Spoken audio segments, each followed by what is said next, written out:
श्री स्वामी समर्थ मैत्रिणींनो, तर बघा गूळ घेतलेला आहे, दूध घेतले, त्यामध्ये केसर टाकलेला आहे, 1 वाटी खोबऱ्याचा किस आणि 1 वाटी रवा घेतलेला आहे आणि 1 चमचाभर आपल्याला तूप लागणार आहे।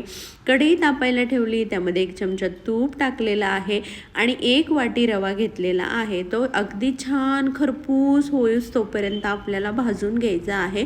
एकदम बारीक गॅसवर हळू सारखं कंटिन्यू ह्याला आपल्याला परतत राहायचं आहे।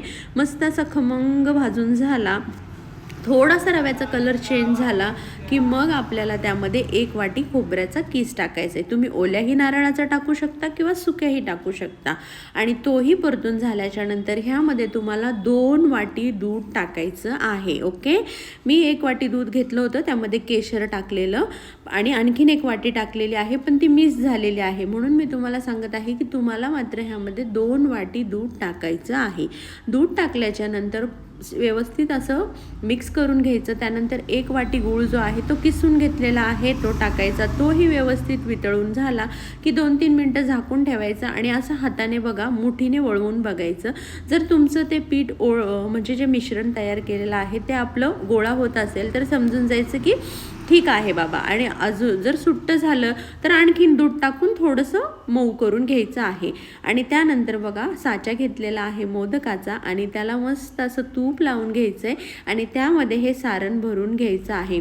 रवा, गूळ, सुकं खोबरं असेल तर सुक्या खोबऱ्याचा किस जो आपल्याला भेटतो ना बाजारामध्ये तो वाला, किंवा मग ओल्या नारळाचा टाकला तरीही छान लागणार आहे, कुठलाही वापरू शकता। आणि दूध सगळं 1-1 वाटी घ्यायचं, 1 वाटी खोबऱ्याचा किस, 1 वाटी गूळ, 1 वाटी रवा आणि दूध मात्र 2 वाटी घ्यायचं आहे। जेणेकरून काय होतं, रवा असतो ना त्यामुळे दूध जास्त शोषून घेतो, त्यामुळे 1 वाटी रवा टाकला तर फारच कोरडं होतं। आणि मोदक बघा काय छान झालेला आहे, खायला सुद्धा एकदम मस्त लागणार आहे।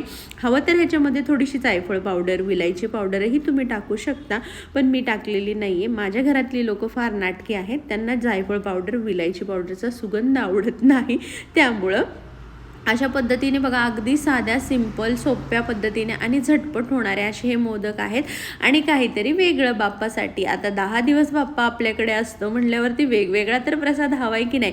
आणि हे साईडचं जे आहे ना ते एक्स्ट्राचं आहे, ते मी असं फक्त बोटाने ना काढून घेते आणि एकसारखं करते।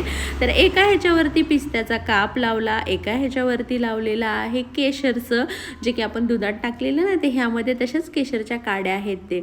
अशा पद्धतीने झटपट असे मोदक बनवायचे आहे। आता बघा मी एवढे हे मोदक बनवून घेतले, जवळजवळ तुम्हाला सांगते 25-26 हे मोदक झालेले आहेत। ह्या प्लेटमध्ये मात्र 21-22 बसलेले आहेत आणि मग नैवेद्य दाखवून घेतलाय। तर कसा वाटला आजचा व्हिडिओ?